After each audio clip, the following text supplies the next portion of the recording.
Hello students, today we will start our lecture on the topic synthetic polymers.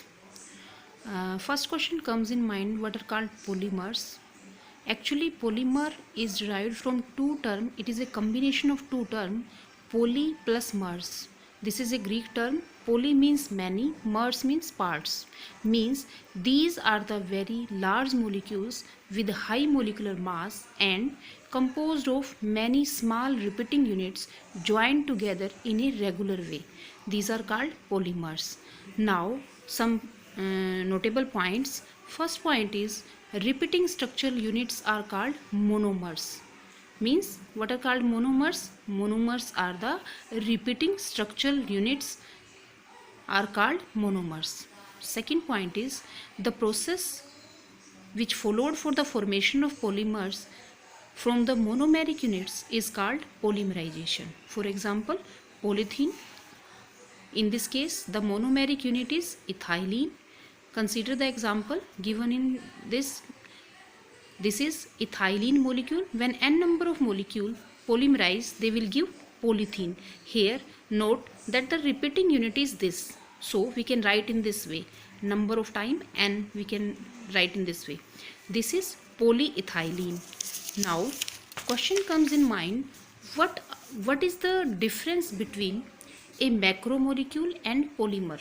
As we have already discussed, polymers are big molecule having large molecular mass. Means it is very clear that these are macromolecules. Macro means large molecules having large molecular mass. So these are called macromolecules. But in case of polymer,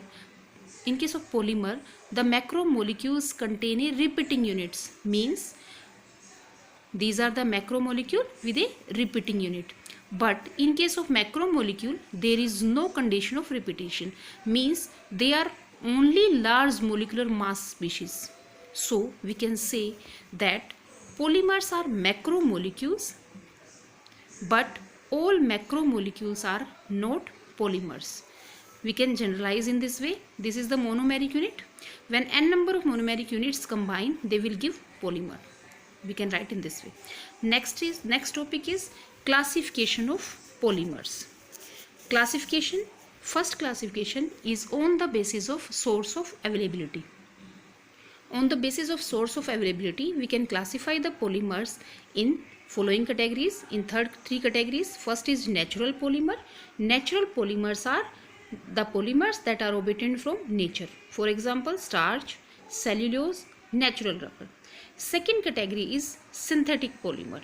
Synthetic polymers are man-made polymers. For example, polythene, polyvinyl chloride, PVC and nylon.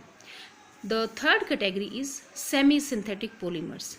These are actually the natural polymers on which some modifications have been done by treating them with some chemical reagents. For example, gun cotton, cellulose dinitrate. Second classification is on the basis of structure. On the basis of structure, we can classify the polymers in three categories. First is linear polymer. For example, see, there is linear arrangement of chain. Example of this is PVC, polyvinyl chloride, high density polythene. Second category is branch chain polymer. In this case, there is branching along with the linear chain. For example, starch and low density polythene. Third category is crossed link polymer or network polymer. In this case, there will be a three-dimensional arrangement or side chain coupling will be there as seen in the structure. Example of this is bakelite. Third classification is on the basis of mode of synthesis. Means how these are synthesized. There are two modes of synthesis. On the basis of that, the polymers are classified in the category. First is addition polymers and second is condensation polymer. First we will discuss about addition polymers.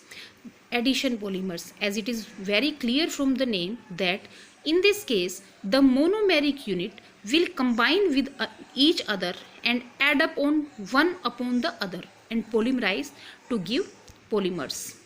Example of this is polythene. This is ethylene. When this polymerize, this will give polythene.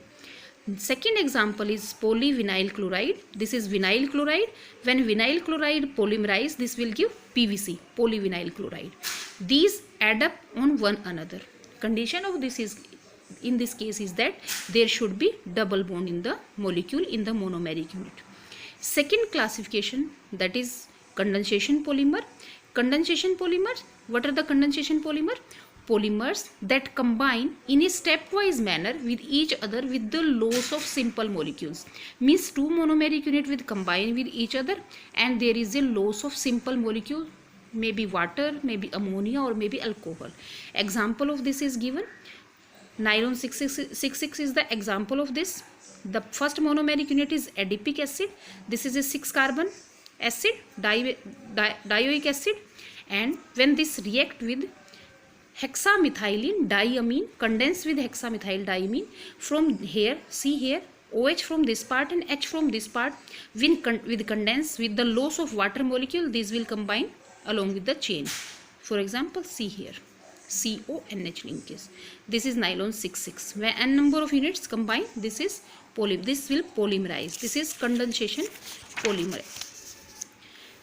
Next classification is on the basis of monomeric unit. If the monomeric units are same, then it will be homopolymer.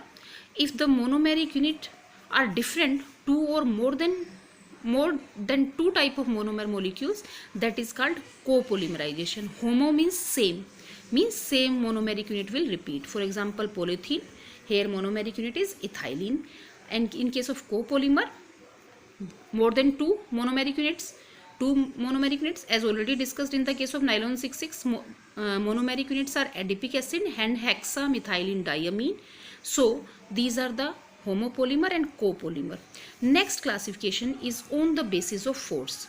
On the basis of force, we can classify the polymers as elastomers, fibers, thermosetting polymers, and thermoplastic polymers. These have weak forces in between them, fibers have strong forces, and thermosetting polymers have forces in between the elastomer and fiber, and these are cross-linked polymers. This was the classification on the basis of force. So,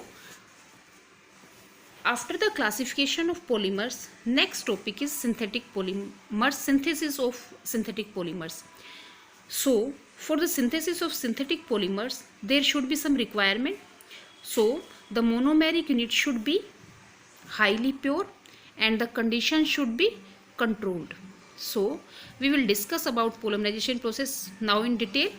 The process of synthesis is carried out via two processes. First is addition or chain growth polymerization. Second is condensation or step growth polymerization.